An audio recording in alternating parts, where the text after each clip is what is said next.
It helped if I remember which buttons to hit. Good evening, everyone, and welcome into Tigers Tonight. John Max, joined by the best co-hosts in all the land, and our second, well, I guess it's our first actual international edition Yeah. of the large program, as our friend Brian is actually in America Junior, America's hat, whatever you want to call it, Yes. the great nation of Canada, up at beautiful, scenic Niagara Falls, where I Great's a understand, strong Brian, word. I'm just it saying. is it's a little bit chilly. That it is, eh? So, Look, now their it football is, season's over for a reason. All right. Yeah. It ain't because, I'm saying. I'm just saying. hey, which had 3 Tigers winning the Grey Cup. So Yeah. kudos to them. Largest number of the same school on the roster. One, I think, 2 practice squad guys, and Wynton McManus was, I think, on the main roster.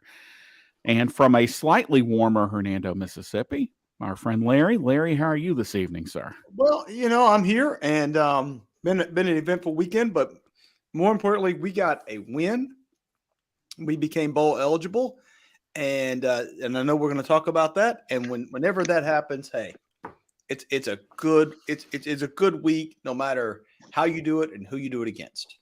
That's right. So Memphis, of course, victorious over, guys, that may have been I'm trying to think of a worse football team that I've seen in Simmons Bank Liberty Stadium. Austin P back in 2014 was worse. Yeah, they were pretty bad, but man, North Alabama, they just couldn't get out of their own way, which is no surprise. They were 1-9 coming in and fired their coach. And so for those who don't know, North Alabama is 4 years removed from being a Division II school. Yeah. And there's a 4-year process. And how do I know this? Just because I'm a nerd. But there's a 4-year process to go from Division II to FCS. And this was their first full year in FCS following that process. And so there's a caveat to everything. Like when we say they're a bad school, this school was a Division II power. And when I say a power, I'm talking consecutive national championships. But there's a big jump between Division II and FCS. And then you make that jump to Memphis, and that's an even bigger jump, guys. So that's what to me, that's what I saw. Yeah, you're 4 years in, and for those who don't follow the jump, it is 36 scholarships total. Now they do it the way baseball does it sometimes. You can give 36 total scholarships in Division II. I think it's 58 or 59 in FCS, and then of course 85 in FBS. So yeah, Jeb may be right. That Bowling Green team that we beat 77-3, they were terrible. They weren't good. But North Alabama, like you said, they were a power at the Division II level, moved up, playing in the A-Sun and talking to their people. The A-Sun may not exist for football next year because they only had 6. And Jacksonville State and Kennesaw State are moving to good old Conference USA, so they're moving up to FBS. So they're left with 4 schools, and they're going to have to get a waiver, or they're going to have to figure something else out. So there's a talk they may merge with the OVC. Yeah, we think that the new look AAC is the land of misfit toys. Holy cow! Yeah, but anyway, so Memphis wins 59-0. Kind of pedestrian stats a little bit. Brian, were you surprised that we didn't have a 100-yard rusher in this game? No, because that's what I predicted. I just because I didn't think the starters would be in there long enough to get 100 yards. So I didn't think Memphis would have a 100-yard rusher, but Coffee got close. I mean, 83, yeah. he was pretty close. But I knew Memphis would slow down. Was it Powell? I think was their big time back. I just, when you take people looked at just the stat, 1,500 yards, and he's a great back, but you have to look at the competition that they played. So they didn't play anybody with the caliber, of Memphis. So that's why I didn't think he would get 100 yards. So yeah, but what I was happy to see though is a lot of the backups get in there and play. I wanted to see less of Hennigan, more of Glover and Tevin Carter, but I don't think even Tevin Carter got in there.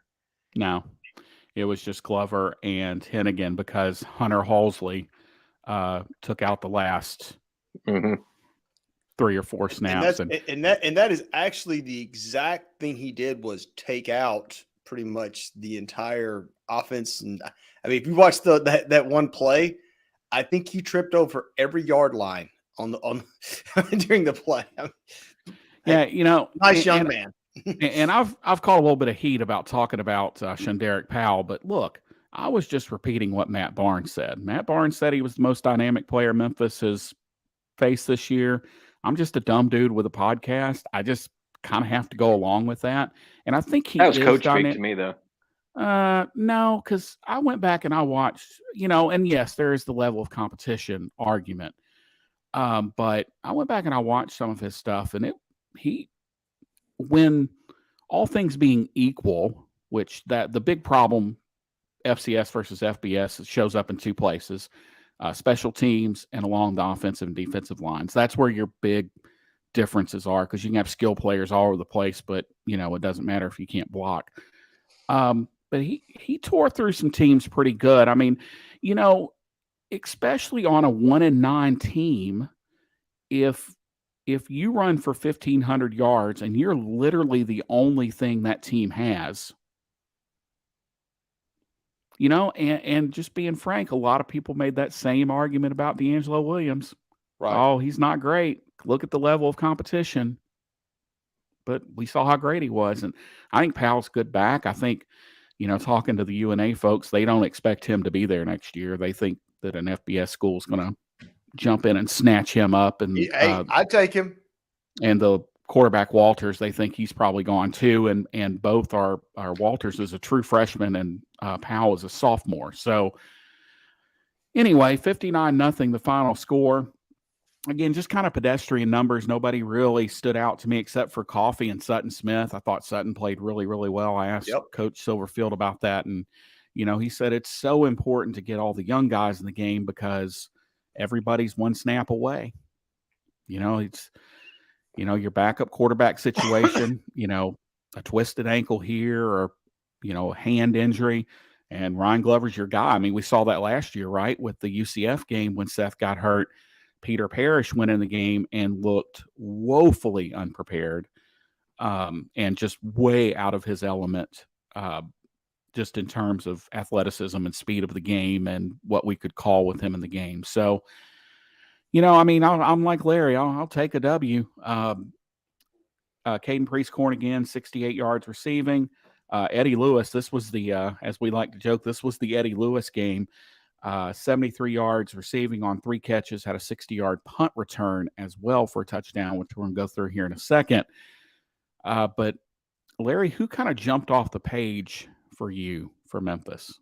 Well, I think you 2 people, but obviously you mentioned Sutton Smith. He only had 7 carries, but he had 55 yards and a touchdown. He just looked explosive, guys. I thought he was shifty. He was tough to bring down.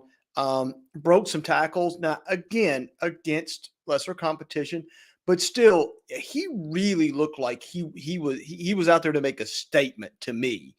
And then of course Xavier Collins, he played just great the whole game. Had a tackle, 1 tackle for loss, had a sack. Also recovered a fumble. Actually recovered 2 fumbles, if I recall correctly. It just a really solid game. Collins probably, obviously Quindell is probably our best player, but after that, I mean, Xavier has just had a hell of a season, right, guys? Yeah, Zay has had a great season. He had a pick and a fumble recovery in this game. Pick. I'm sorry. Yeah, and that he took back for a touchdown. And Brian, he's a guy. I said this in the press box that he and Quindell have probably both made themselves some money this season, and I don't mean NIL. I mean for their pro prospects. They've both done. Yeah, when you take a look at that, the Memphis defense, I mean, those 2 names are the names that pop out for you. I mean, I know at the end of the year when we give our, postseason awards, I mean, I don't think it's going to spoiler that it's going to be one of those two guys. I mean, just fantastic. They seems like they are getting better each week. They're reliable and consistent, and that's something that you really, really like to see from the Memphis defense. Collins was kind of everywhere because he ended up with 10 tackles, 3 of which were solo, the tackle for loss, an interception, and a fumble recovery. That's a pretty thorough afternoon. All right, so let's kind of go through a couple things. Apologies again for the video quality. I don't know why the AAC, with all this money we make from New Year's Six bowls and all that, we can't do anything better than 720p, but that's neither here nor there. So this is kind of zoomed into, so you won't see a lot. Let me share my screen. Yep. How about that? The magic of television right here in front of your eyes. So this is the first touchdown pass to Eddie Lewis. And for me, the guy to kind of watch here is this dude right here. And the other guy I want you to watch as we roll this is Caden Priestcorn, because he's going to just come out here and post. You can't see Eddie down here, but he's just going to streak. He just goes straight. And as we roll this forward, Caden will show up magically through the power of television. He'll show up here in the screen in just a minute when Seth drops back, who, again, you can't see. So Seth lets the ball go, and if you stop it right there, look at there, folks. He was wide open too. And the safety, we'll see here, the safety was supposed to cover the middle of the field, and he didn't. So here's the other safety. And so the safety that was supposed to cover the middle of the field, he vacated. So the other safety's trying to get back over there. And Brian, we've talked all year about Seth struggling to put the biscuit in the basket, so to speak. And boy, he did not fail on that throw. That was a perfect pass. Yeah, and then for Seth, I guess this would sometimes you need a team of a lesser caliber to really hone in on your skills. Maybe this gives him the confidence going into next week to really catapult your season. Unfortunately, there's only one game left, but I mean it's good to see Seth against this competition have a great game like that, because even though I didn't watch the entire game, from the highlights that I've seen, I don't remember seeing a lot of overthrown balls, rush passes or anything like that. It really seemed like he was in control of the game from the get-go.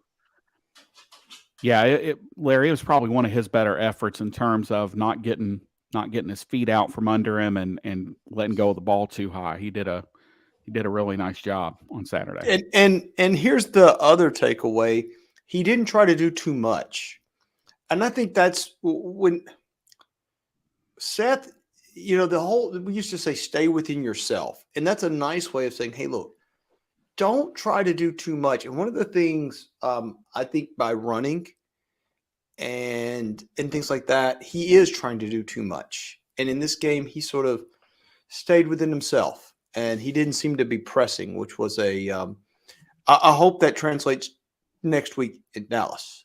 Don't try to do too much. Be who you are.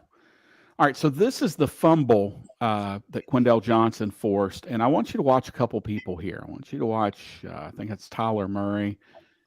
And I want you to watch this player. And this is Powell's fumble, so everybody can have their fun with me. Stop it right there. So you can see here that what the defenders are doing, Larry, and I'm sure this is how you were taught. If you roll this back a little bit, Tyler Murray especially just attacks his man. Yep. That he's being blocked by, and that's what you want, because what that does, now that when you do that, you force guys to make decisions. You make offensive linemen think, and that's never a good thing. All right, so look, John, look right here. Look and look at the guard is trying, or maybe that's the tackle. I can't tell. The tackle up there is trying to get up into the secondary to get this guy right here. See how but he got held up too. So now he misses right there. You see how he missed the block right there because he got held up. If you look, Yeah, he Right got there. he got what you call washed. He got kind of Right, caught he in the got wind. washed. Right, and now watch. He misses. He whiffs. He doesn't whiff, but I mean, he doesn't. He can't get to that block. That's his assigned block right there, and he couldn't get there. So now But keep going forward. yeah, watch what Quindell does because or not Quindell, but He right missed the there, block. he So missed the block. right there. So he attacks right there. So now Powell has nowhere to go. Powell is now going to be forced out here. Right. And Cullens is going to come down. I think that's Cullens. Come down and meet him there. And but if that washout doesn't happen, yeah, if he doesn't get right, if that washout doesn't happen, then he's got a hole here, guys. Because here he is, the same dude that we're talking about that got washed. I don't know what he's doing. He's trying to come back. You might want to look at this guy, or this guy. But, well, again, I mean, you're just a dumb guy. That's easy to say. But that's what happened. Yeah, well, he got kind of caught up there, and then he got confused, and so again, you just have you see the offensive lineman is back on his heels. Yep. This guy's out of position. This guy's out of position. He's not blocking anybody. So now when Cullens comes down in the hole, he does a great job of he just kind of lines Powell up and then hits the football with his helmet. Right. Powell's is not running in the lane that he was anticipating running in. So he's bounced it out. And this allows a more dynamic playmaker. Look, I'm not saying anything negative about interior defensive men. They're slow and not really smart. But I mean, I'm not really saying, I'm saying what I'm saying. But it allows a more dynamic playmaker, aka the safety, to come up and make this tackle. But seriously, all kidding aside, that opened up this play so that you could have this guy come down with momentum, make the tackle, knock the ball free, and you get the ball back. And look, little things like that. When we talk about the little things, that's what we're talking about. Your defensive lineman washed that man down and didn't let him get to the linebacker, which plugged the hole, which led to a turnover. That's football 101. Now, I'm not a smart man, but this guy right here is a wide receiver. He's going to come across the formation, and when said offensive lineman whiffs on the block, he has the great idea to block Quindell Johnson. I'd have probably made a business decision at that point. I'd have pulled a Arizona Cardinals. I don't know if y'all saw that last night, a couple plays where they just completely gave up. But screw it. He comes down, and again, it's the defensive lineman's fault that just he just completely whiffed. And then, to his credit, he's like, "Oh, I got this." No, you don't. As the kids say, you're cooked at that point. And then again, just a great effort by Zay. One thing I would have liked to have seen, somebody just fall on the damn ball. Yep. Just fall down. Don't be a hero. Don't be a hero. Just get the ball, because this ended up being pretty close. Let's say 1, 2, 3, 4, 5, 6, 7, 8. Memphis players touched that ball 8 times before they finally fell on it. But Brian, I mean, turnovers are the name of the game, right? It doesn't matter how you get them, just as long as it is. But still, yeah, you want to just fall on it. But Memphis, they're fortunate they did get that turnover, and it's good to see. I mean, it's the little things that were going wrong earlier in the year. It did not pop up, its ugly face in this game. I understand that it's less of a competition, but still, the little things that killed you, it not necessarily against it wasn't the competition that you played. You were killing yourself. You were, the missed blocks, missed assignments, things like that. Here, everything went well for Memphis, and that, to me, that just boosts your confidence. I think some of the players feel like they have that those mistake monkey off their back, and they played. I don't want to say they played carefree, but it seemed like they did enjoy playing more, this game than in other games. Well, this is a game that you could kind of play carefree because you knew Hmm. you were going to win. I mean, coming in, and I know coaches never say that, but Yeah. even Ryan was not his usual. Oh, they're a great team. Blah blah blah. He wasn't 2 weeks ago. He wasn't that guy. He's like, yeah, we're going to come out focused on North Alabama, and then that was pretty much all he said. So it wasn't a lot of coach speak from him on that one. But this was a game. You're right, Brian, that you knew you could win, and so just come out and Better play, win. play like you have nothing to lose. I mean, Right. because this is a team. Again, even if you play bad, you're still probably going to win. And it's a game, like I said last week, it's a game that they needed. They needed a good, thumping that they put on somebody to really get that nastiness of the 4-game losing streak, all the negativity. I mean, it should be out of their system. We'll find out, And get some Saturday. confidence.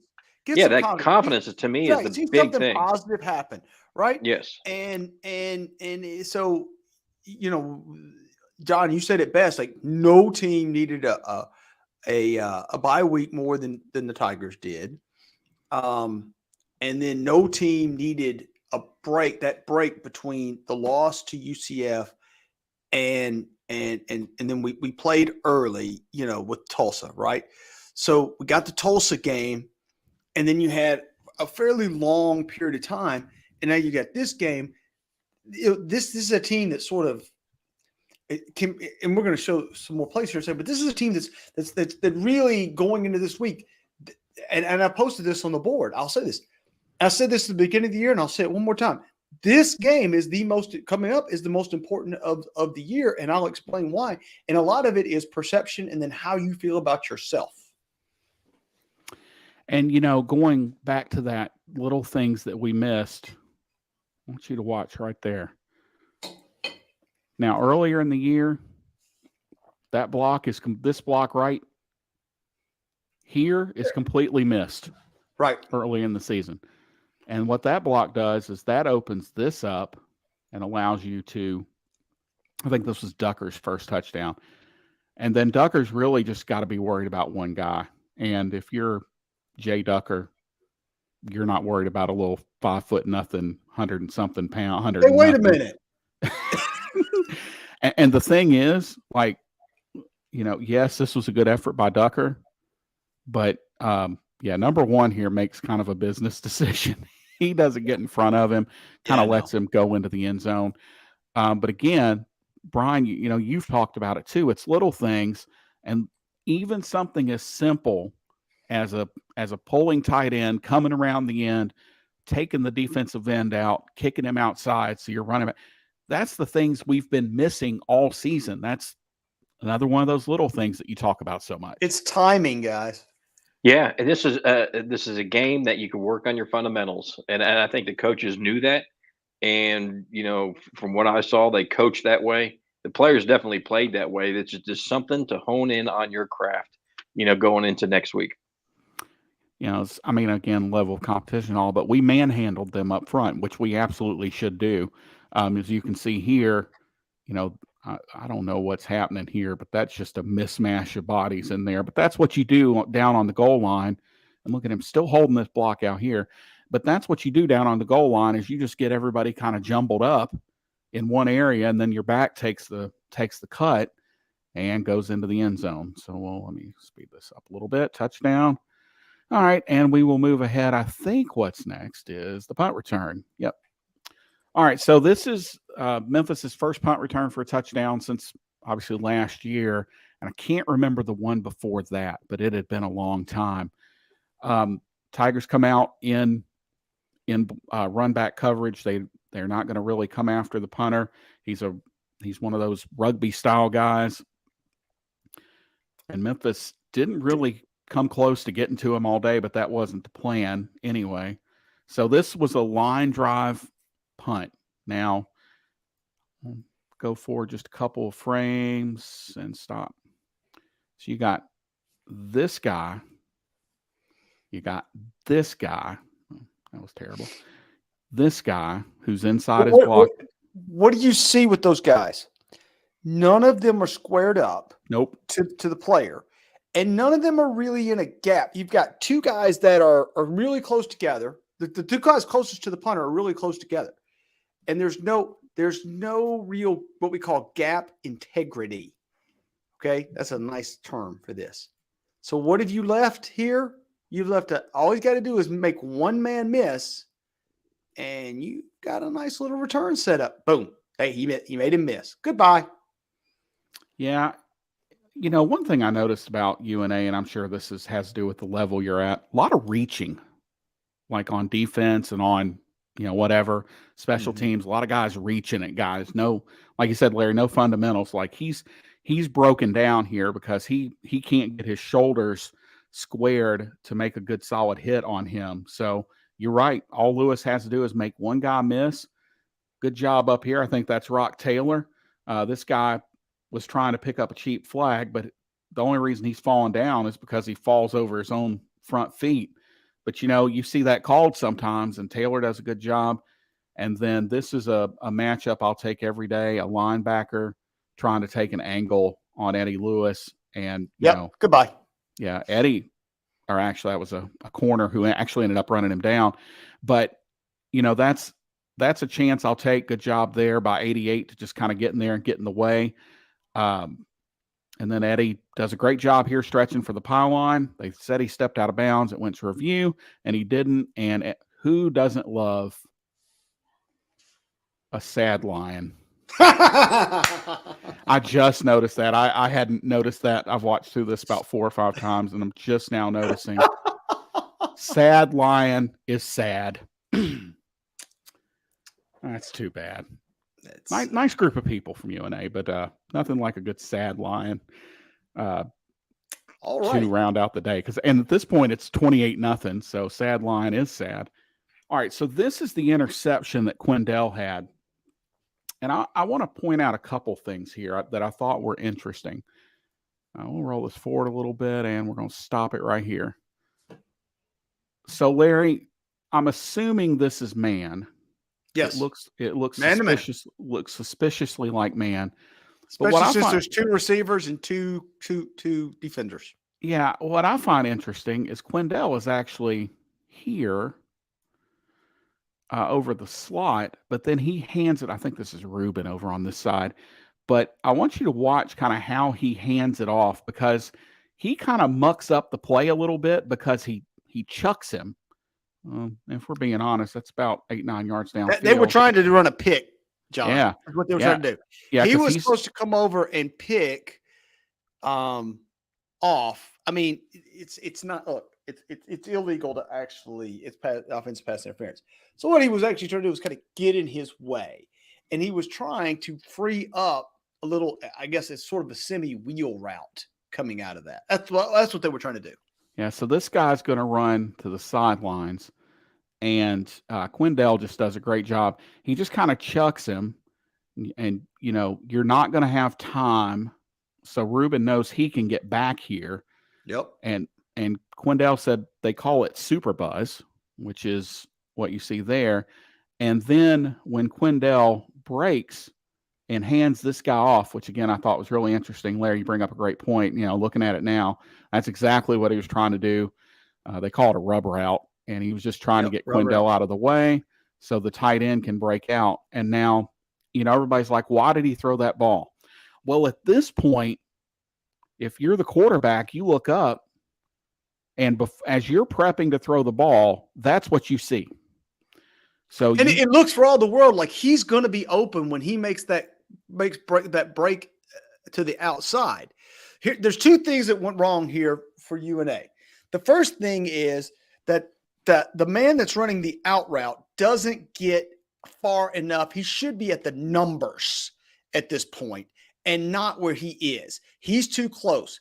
This guy on the inside is basically right where he wants to be. But the guy that's running that out route needs to be further out, because what that does, he doesn't get far enough out, and so that allows Cullins to come under the route.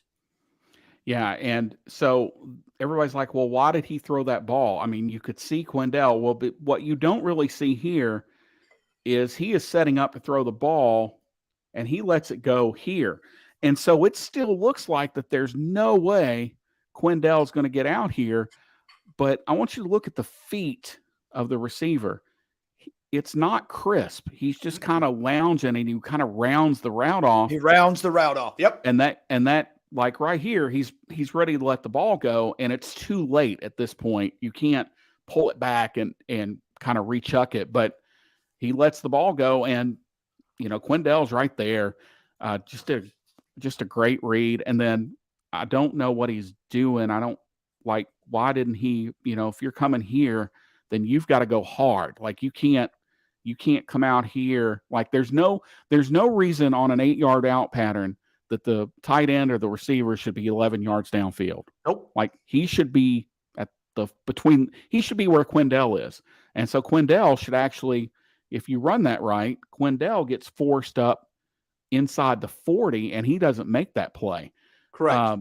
But to your point, Larry, he just watch him. He just kind of goes out here, doesn't really stick a foot in the ground, just kind of lounging out there. Quindell actually ran a better route than he did. Boy, that was just good right there. That's how you handle young receivers. And DBs. That's how you handle a rub route right there. Just dispatch him, dismiss him, do whatever you need to do. Just get rid of him. And Quindell did a great job there. And again, a great, just kind of a two-hand, not a shove, but just go away and then undercuts the route beautifully. Now, if you cut back to it, John, who is open is the rub route guy, because he actually runs a skinny post, and there's no way we can cover that. Because look, he's wide open. But the problem is, he's already made up his mind. When he gets open, his feet are set and he's oh yeah, no, it's I'm just saying, like if the quarterback had read that, he would have had an open receiver downfield. Now I don't know that he has the arm to complete that. I mean, this at that level.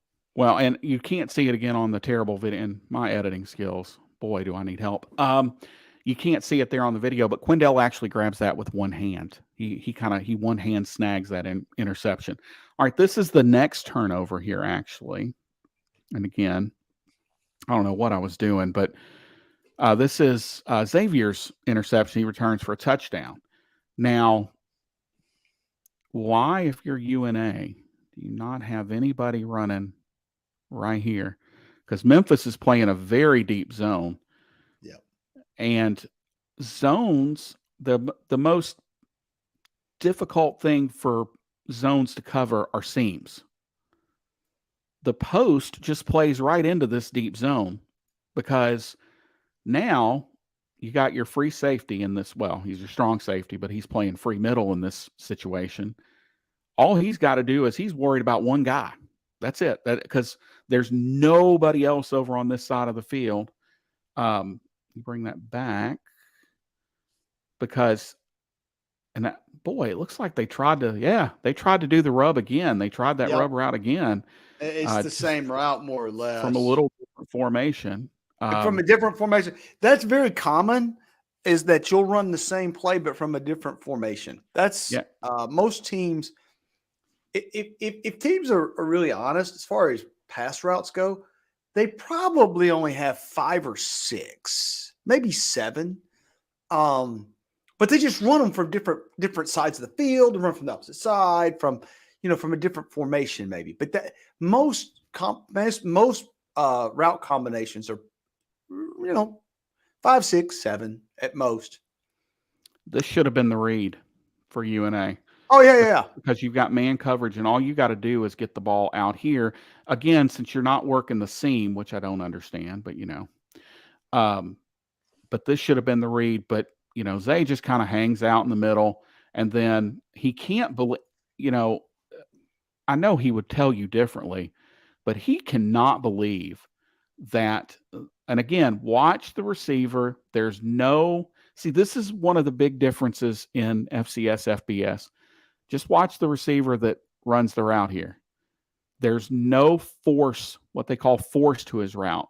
He just kind of runs out here, gets to about the 50, kind of lollygags it inside. There's nothing sharp. He doesn't come up here and cut in. It's not even a good post route because a post route would No. do this. It's kind of a tweener route where he He- doesn't know what he wants to do. It's Yeah, supposed to well, be a see, a good square receiver in. would settle, John. That a good receiver would recognize, and he would settle up and come up to like the 49 and just kind of settle there. And because then if Xavier Right, well, I crashes, understand. So you're Yeah. getting behind and then ahead, and your quarterback would then have to make that throw. You call drop it in the bucket, but put it in that hole right there.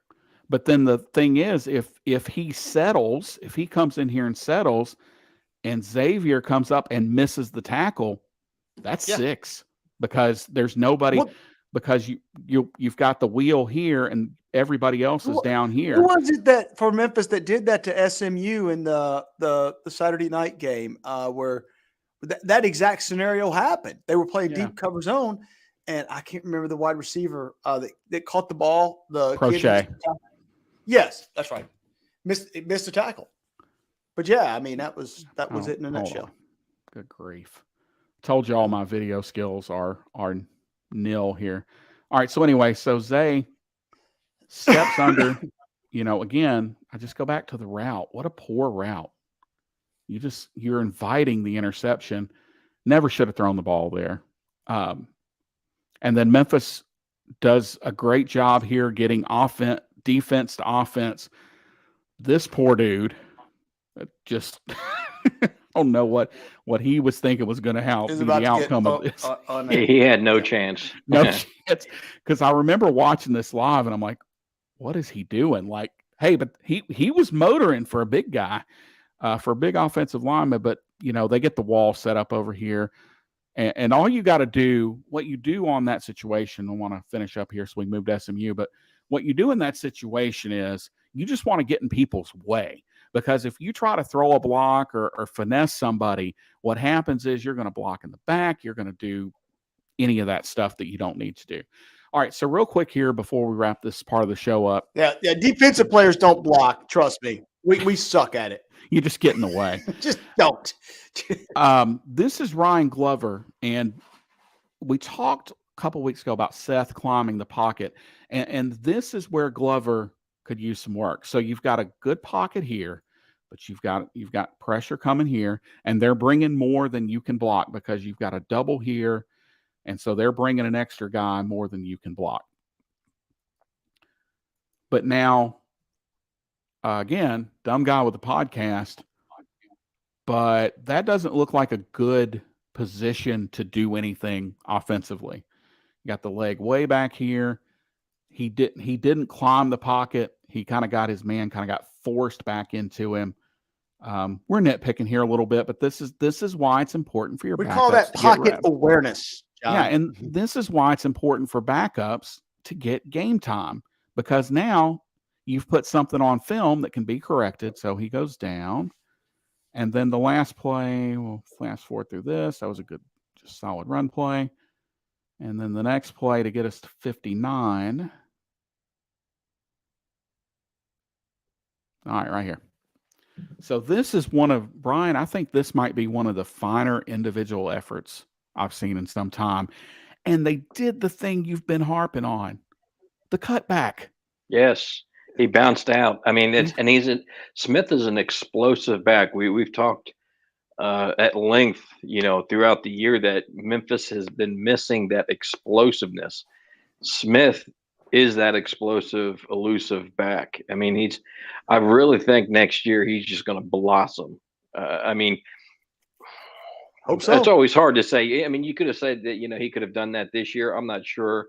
I think for him, seeing everything this year, playing a little bit here and there just to get that experience. But next year, to me, he's going to be the guy to watch for next year.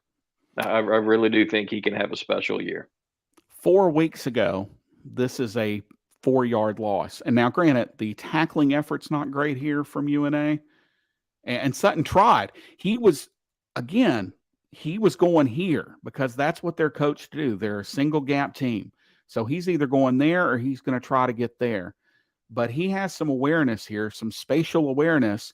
And once he sheds that first tackle, and 51, I don't know what he's doing, reaches out and tries to grab him, and Sutton gets out of that. And what you don't see here is Ryan Glover gets in the way, and then Smith, you want to talk about blowing an ACL? If John Maddox tried anything like this right here, my ACL, all the CLs I have in my body would be torn. And boy, you can even see it right there too. The little beads of whatever it is that makes up the field kind of come up when he puts that foot in the ground. And number 13 didn't stand a chance. And then Sutton, Brian, one of the things that impressed me on this run, Sutton ran through quite a bit of contact. He didn't shy away from it. And he has that, obviously, I'm not saying he's Barry Sanders, but he has that Barry Sanders mentality where he can cut on a dime and just like has that power to get back up the speed after he cuts. That's why I'm excited to see what he can do next year. Yeah, because right there, most backs, when they make that cut, this guy's going to have a good angle because you have to, when you cut, when guys like me and Larry and you cut, we have to virtually come to a stop to get our feet back underneath us. But he put that foot in the ground, and buddy. And sometimes I topple over because I'm toppling. Oh, there's no doubt. Like, no, I'm like you get all this fat going in one direction. It ain't going in another one. It may be fast going in that one, but it ain't going to change direction. The only thing I always care about when I go for a jog, this is the truth. When I'm going for a jog and like something comes out in front of me, and mind you, I'm not running full speed. Like I'm pissed because I can't move that fast. Like there's no, I mean, I'm moving it like, jogging. I would die. Like I would literally just run like, no. All right. We spent which is about 25 more minutes than I thought we'd spend on UNA, but I wanted to show this place because,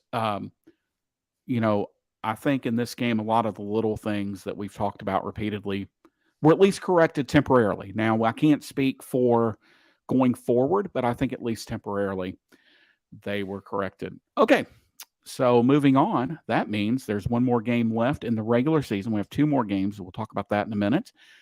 ESPN2, it's finally all been cleared up at 2:30 p.m. on Saturday in Dallas, Texas.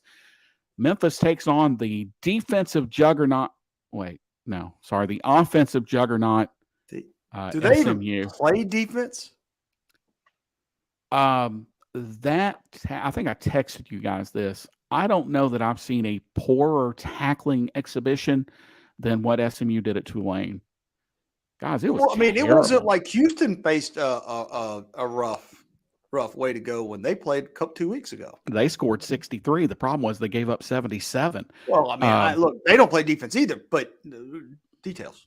Yeah, but so this game promises to be a little bit of a shootout. I need to pull up the stats. I had them pulled up and then I closed the window. SMU, obviously high-powered offense.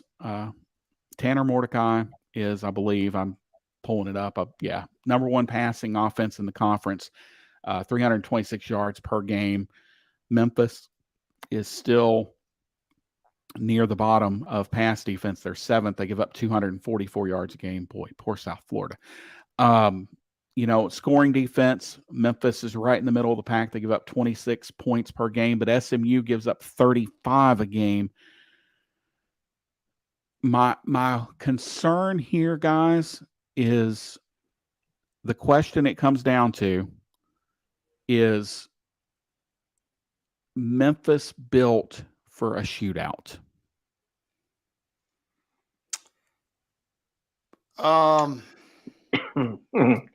Because I fear, although we're talking about the weather in a second, but I think the answer is no, but I wonder if let's put it a different way. The one thing that Memphis is that neither Houston nor Tulane, even to an extent, is we are extremely physical on the back end of our defense. And I'm wondering if that's not going to show up at the end of the day. Brian, is Memphis built for a shootout? Are they built for it? I would say no, but I think they can hang with SMU because of SMU's defense. to me, SMU's defense is bad enough to give Memphis a shot at, keeping up with the SMU offense, because as good as the SMU offense is, what was it, 6.1 yards per play?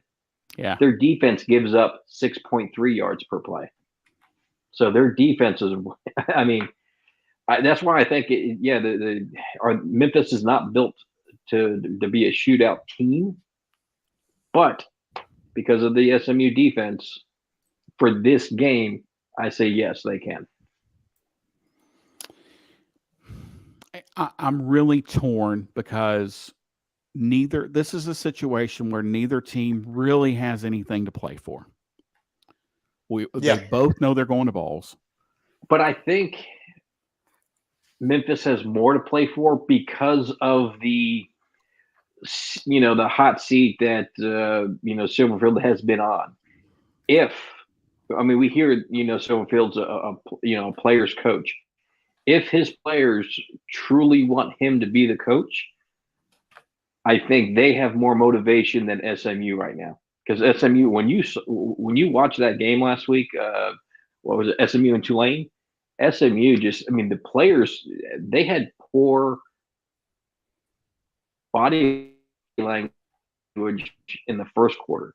They did not want to be there. You could tell that as the game went on, they were just, if they did that in second to last game, I don't see that, that motivation being there for them. I think that not necessarily that they'll pack it in.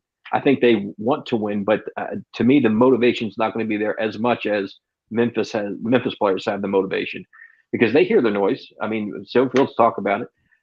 I really want to see this game to see how the players respond. The Memphis players respond. Are they truly playing for their coach? Yeah, and that's a double-edged sword.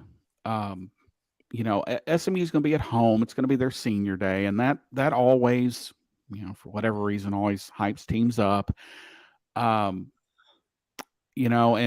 Jeb just texted what I was about to say. There's not going to be anybody there. The students are gone because it's Thanksgiving week, so they're on break.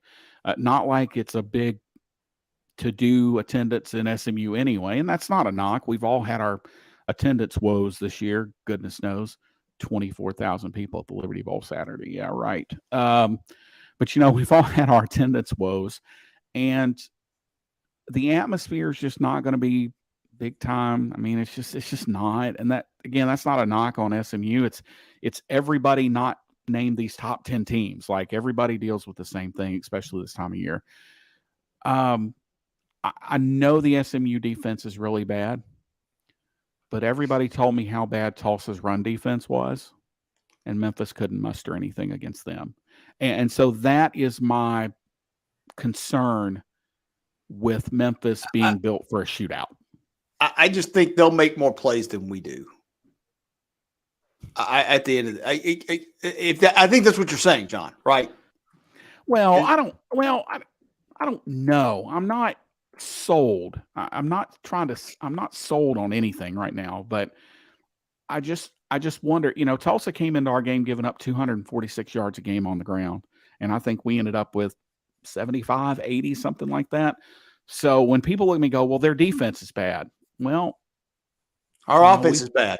So there you go. Yeah. But to me, Memphis is, look at the common opponents. You said Tulsa. SMU won that game 45-34. Memphis won 26-10. So yeah, Memphis offense didn't score as much, but Memphis defense didn't give up nowhere near as much as SMU did. So to me, I look at the common opponents. Houston only scored 33 against Memphis. They scored 63 against SMU. Tulane, and that's what I said. You can go down and Brian, down. Yeah. That's what I was saying, was that if you look at the back end of our defense, not necessarily the front six, but if you look at the back five of our defense, they're a lot more physical than even Tulane. And I know Memphis played a bad first half against Tulane, but overall, like, they played Tulane pretty tough, especially against in the passing game. And if SMU can't run the football on us, which I don't know if they will or not, if they've got to drop back and pass, I mean, Mordecai is not that, and I'll say this, he'll go for like 500 yards, but he's not that much of a precision passer. He's not a guy that's going to throw darts all over the field. What he relies on is them to run the football and then be able to sort of throw those little out routes and stuff underneath. If you look at what they do, I mean, that's what they do. And I just wonder if they can't run the football. Let's say it's windy and all that this weekend, which you haven't talked about the weather. It's supposed to be pretty rough weather. If they can't run the football, I'm not so sure their receivers can get the separation on us that they got on Houston and Tulane even. Yeah, the weather is it's going to rain in the morning, start moving out around midday. Showers, not a downpour, not a washout.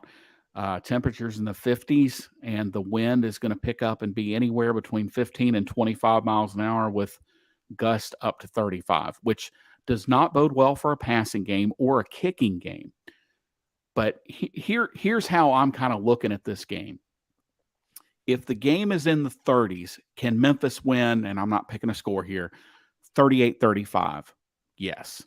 If the game gets in the 40s and it's 49-46, that gets, but to me, if this game gets up in the 50s, Memphis is done. Like, I just don't think they're built to score that way. This has the potential to be like the Arkansas State game a couple years back. Would that end up like 63-55, something like that? And it was just all over the place. Or there was a Louisville game here that we lost 53-49. This has the potential to kind of get out of hand, as far as defense. And I just don't know that Memphis is built to win that way. I don't know, because it would almost take somebody else, somebody on the team doing something that we haven't seen them do this year. Correct. For that to happen. And Jeb brings up a great point about special teams. Is the improvement over the last two games, is that a mirage? Or is it we've figured some things out? You've just had a punt return for a touchdown. Still haven't really gotten anything out of the kick return game. It's going to be windy, so kicks probably aren't going to be sailing out of the end zone. So now you got guys that may have a shot at a return. The wind is going to be a great equalizer with field goals, because even a 15-mile-an-hour wind with field goals can get tricky. It doesn't have to be 30, 35 miles an hour. It just depends on direction and what it does in the stadium. So, we're going to have to stop the run, get pressure, which we sacked Mordecai, I think, 5 times last year. Get pressure, stop the run, and don't give up the cheap big plays, right? Like, don't let him throw a little 8-yard out route coming, or a clear route that comes make the across. tackle, make them go the length of the field. Because what you don't want to do, you said give up cheap yards. What you also don't want to do is give up short field. So try not to turn the ball over. Here's another big one. Don't go for it on 4th down on in that gray area. Right? You know what I'm saying? Like, make them beat you. Because, look, they may do it, but I'd be damned if I'm going to help them. And I can only say it like this. Memphis has – I do believe this. I think we are more physical than SMU. 100 – maybe not up front on the offensive line, but certainly on defense – I think we're more physical than SMU's offense is. We showed it last year here, and we need to show it Saturday in Dallas. We need to show them. And by physical, I'm not saying I'm not talking about going out there and jacking somebody up. I'm talking about the little things like the rub on their offensive lineman, not letting him get to the second level, make that block. Then you come up and you have your dynamic playmakers that can make plays. You free them up. Those are the little things. We have to be physical. We have to be physical with their wide receivers. Don't let them get free releases off the ball. Make sure that they're working for everything, because here's what I don't know. And this is, to me, is really where it gets to it. Does you say, are we built to win a shootout? Here's my question for you. Are they built to play in the mud? Because I don't think so. And that's what you want to do. You want to get this game in the mud. And I don't think it's going to be a shootout. I don't think either team gets 40 points. Well, then Memphis has a great chance. Yep. I mean, if you keep this game in the mid-20s to the mid to upper 30s, Memphis has a great shot because, and not to give my bold prediction away, but I think we steal some points somewhere. And, again, the weather is going to be a mitigating factor. Yeah, Jeb's exactly. Make it a knife Make it fight. a knife fight. You don't want a gunfight. We want this game to be. So in the kind of the combat sports comparison is, you don't want guys, if you're a certain style of fighter in UFC, you don't want distance. You want to be on top of the other guy. Ground and pound. He swings the big haymakers, but he's got to have room to do that. You want to be you want to crowd. And that's kind of what Larry means by physical is you want to be in their grill. You don't want to give them space. If Memphis comes out and tries to play a bunch of two deep zone, Memphis is in trouble. Because that's where Mordecai gets you, is he takes those little 8 and 10 yard out routes and square ends and drag routes and turns them into 40 and 50 yard touchdowns. So Memphis has to be physical, has to kind of stand up and probably weather a bit of an early storm. Again, senior day, you're going to have a lot of emotion. So Memphis is going to have to withstand a bit of an early storm. So, all right, Brian, we'll start with you. You're let's see, 2:30. This is going to be one of those damn 4-hour games. I can just feel it. So let's see. 2:30 plus 3.5 would be 6. We'll go at 6:21 p.m. You will look up at the Gerald Ford Stadium scoreboard, and it will say. Well, let's take a look at the scoring. SMU gives up 35 points a game on average. Memphis scores 35 points per game. So I'm going to say Memphis has 35 points. SMU scores 38. Memphis gives up 26. What's that? A 12 difference. Let's split it.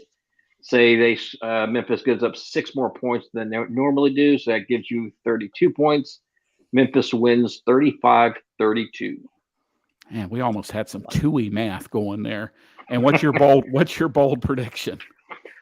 Bold prediction is that Memphis does not have any turnovers. They play a squeaky clean game, which is it's going to be hard to believe since it's going to be wet out there, but no turnovers for Memphis, and they will get some turnovers, so they'll definitely win the turnover battle. Larry, I've got this 31-24 Memphis. I really feel like Memphis is going to come out, be very physical. That's the only thing they can do. If you're right, John, if they come out and they try to play conservative defensively, we're going to lose. They've got to press them. And that doesn't necessarily mean blitz. But yeah, 31-24. I just feel like SMU is going to get stymied. I think you're right, Brian. We're going to get some turnovers. My bold prediction here is that we sack Mordecai more than we did last year, which was 5 times. I think we get him at least 5 or more this year. Wow. Well, you know what, guys? It's the last regular season game, and I've been the negative Positive Nancy Paul? I've been the negative Nancy all year. I think Memphis wins 35-31. I feel like Memphis is starting to figure out who they are, and albeit too late, but still. Well, it's never too late. I mean, you got 2 more games, this one and the bowl game.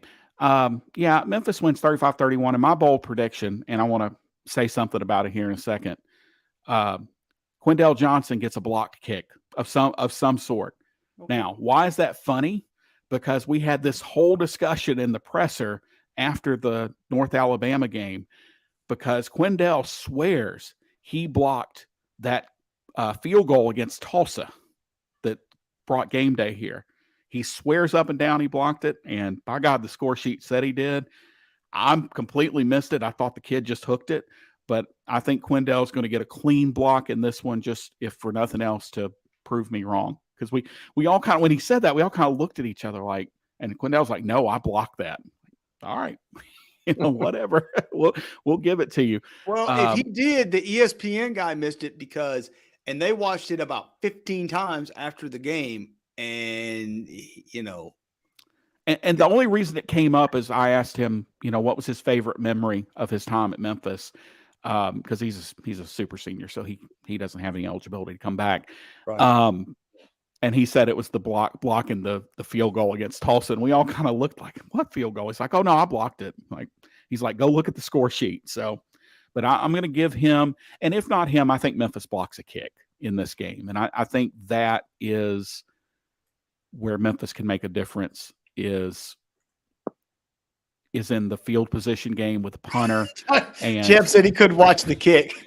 I didn't see it until I heard the announcer scream it was no good, because I couldn't watch it either, because I just thought, man, we're going to come all this way, have a dream season, fight through all the Temple BS, and get here, and we're going to lose on a field goal. But anyway, hey, if he blocked it, he blocked it. But that's my bold prediction, is that Memphis gets a block kick and wins the game 35-31. So we're all kind of in agreement here.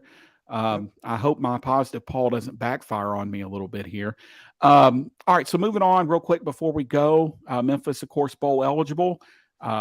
Memphis is assured of a bowl game because there will not be enough 6-win eligible teams. So they're going to have to dip into the 5 and 7 ranks. And I think Jerry Palm tweeted out today that's probably good news for Auburn. I think it was UTEP, and there was one other one that's sitting on 5 wins. So, the Memphis Bowl possibilities, Brian, you talked last week, or I don't remember if we talked about it, or it may have been off air here. So why would Memphis prefer an earlier bowl game in the schedule? Earlier bowl game would be beneficial, for any team that's not in the New Year's 6 game or playoffs, because they want to get their bowl game out of the way, and it gives you time to recruit.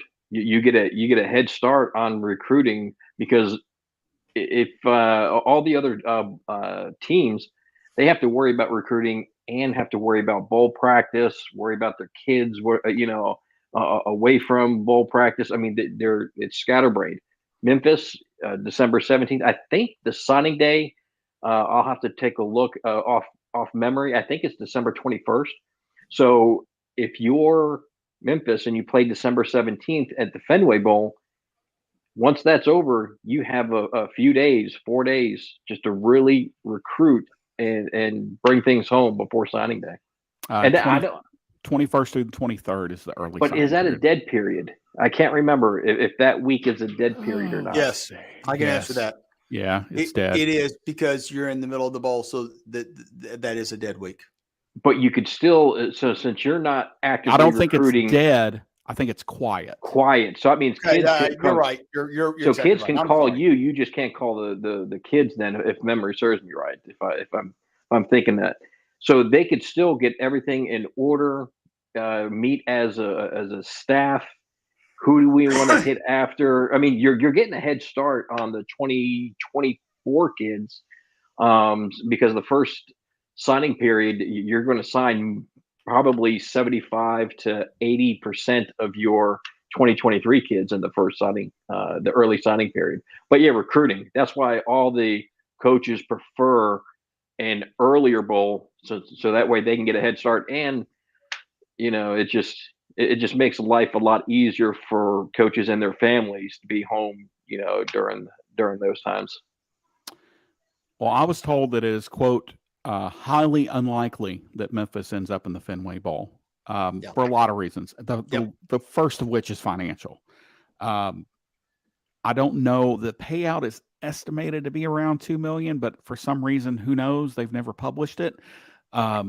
So who knows what it actually is, but it's really expensive to take a team to Boston and stay there for 5 days. It's not like, we fly. It's not like a traditional game where you fly up the day before and you fly back that night.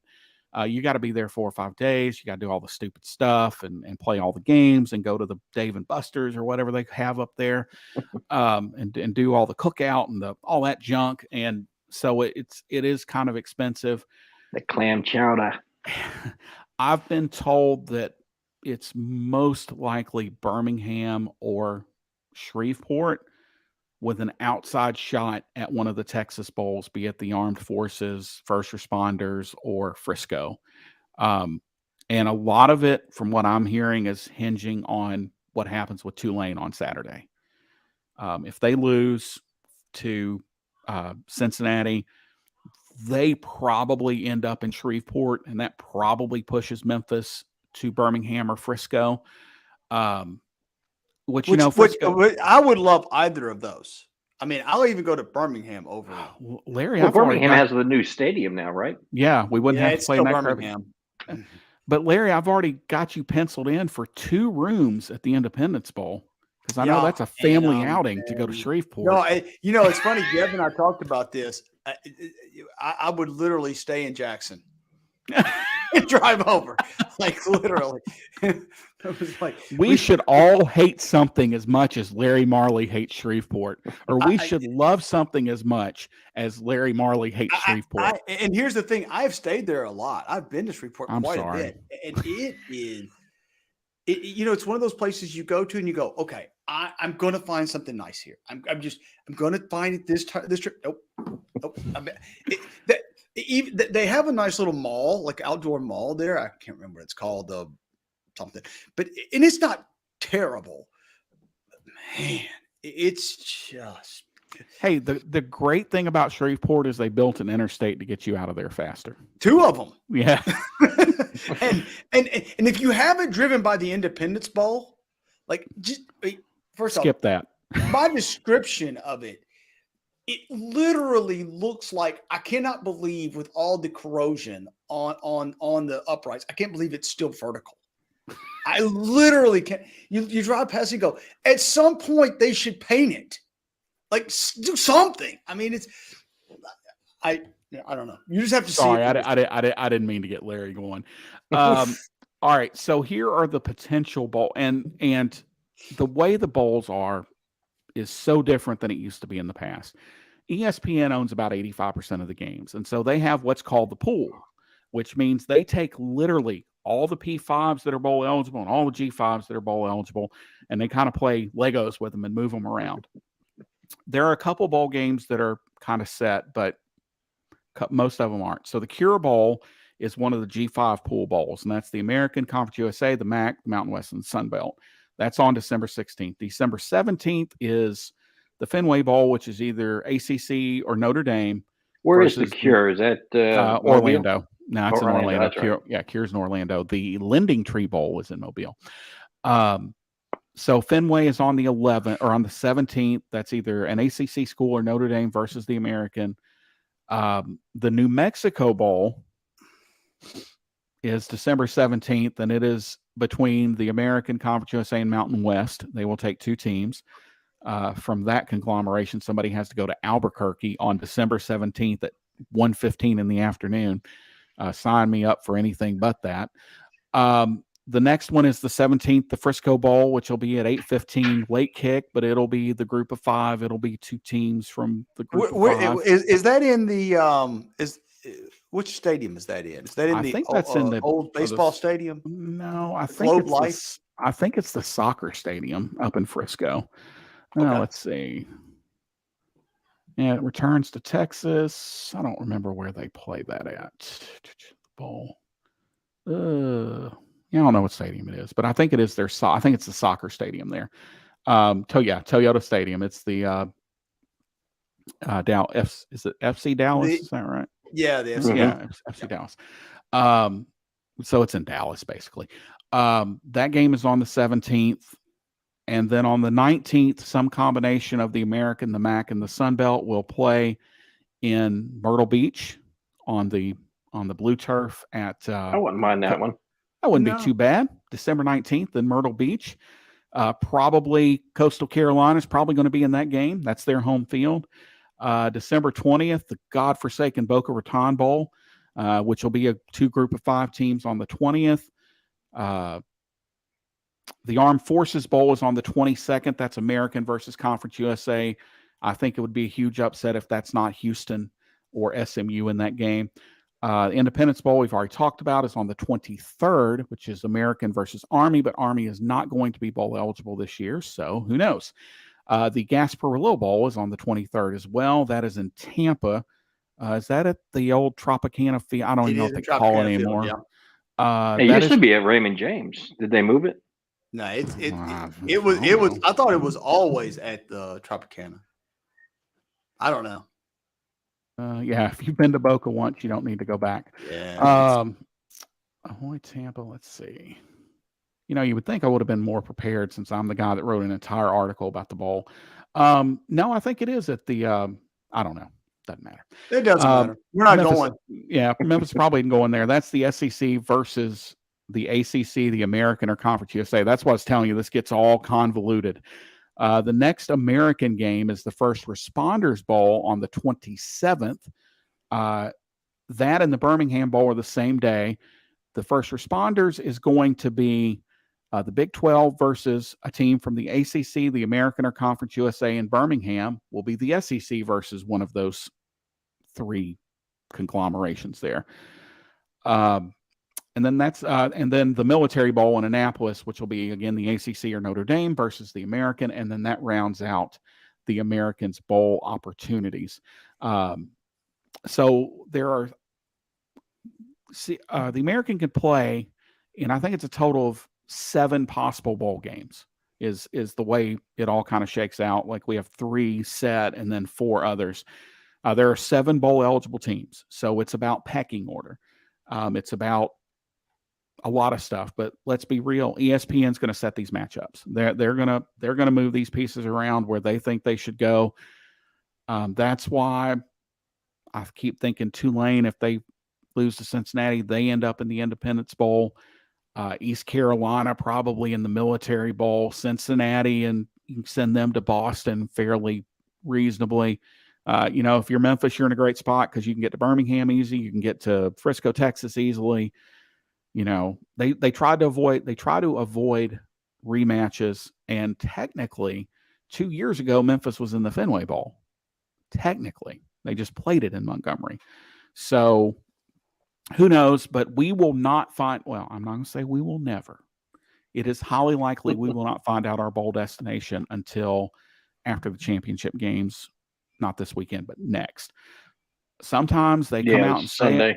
Yeah, the 4th, either late on the 3rd or early on the 4th. It's kind of once the big teams kind of get situated and settled, it just kind of trickles down from there. But I tweeted this out earlier. The AAC is very likely, and this takes one of your bowl eligible teams. It would be a monumental upset if the AAC does not go to the New Year's Six Bowl. That there are 3 teams ranked. Some combination of one of those 3 teams is going to win the conference. So, it's just one of those things that now you've got 6. So you've got to backfill some bowls. So look, Memphis could end up in some weird place, fill in one of the Power 5 bowls that they can't fill their slots. It just, there's no use really speculating. I'm just going by what I've been told that we should prepare for, which is either Birmingham or Shreveport. But ESPN might go, you know what? Nope, we want you to go to Nashville and play in the Music City Bowl. Like you don't know how this is going to shake out. So Brian, you'll have the comparison this week for the starters. Yes, I should have that probably Thursday because I got to drive back. I'll drive back home tomorrow-ish. Be back in It'll America take me a tomorrow. while. Be back to America tomorrow. And I've got all the bowl stuff put up with all the payouts and all that mess. I'd like to thank xxx20.fun for swinging by the chat. We appreciate that, guys. We appreciate the hot girls picks. We always God, these spammers. And it was, look, through the whole season, this has been that's the best thing we've seen all year, right? For those who are listening or can't see in our comment section, we have a spammer that has said they have hot girl picks for us. Yeah, that's not great news. We're 3 old married guys. That's not going to do us a lot of good. What am I going to do? First of all, any of those girls that are under the age of 25, I can't use them because I need someone that knows the sign of a stroke. Okay. Oh goodness. What a way to end the regular season, right? With hot girl picks for you. Probably the funniest comment we've gotten all season. Awesome. All right, so that's going to do it for us here tonight as we wrap up the final regular season edition of Tigers Tonight. Next week, we will have the season wrap up. Do we want to do awards next week, or do we want to wait another week for that? Man, we can do it next week because it's the awards is the end of regular season. Yeah, we can do it. They're the end of the yeah, because we'll just do it because next we won't week. know the bowl game yet, so No, but sometime. Well, on that note, we are signing off for the night. For the best co-hosts and all the land, Larry Marley and Brian Moss, this is John Maddox signing off, and we will talk to everybody next week.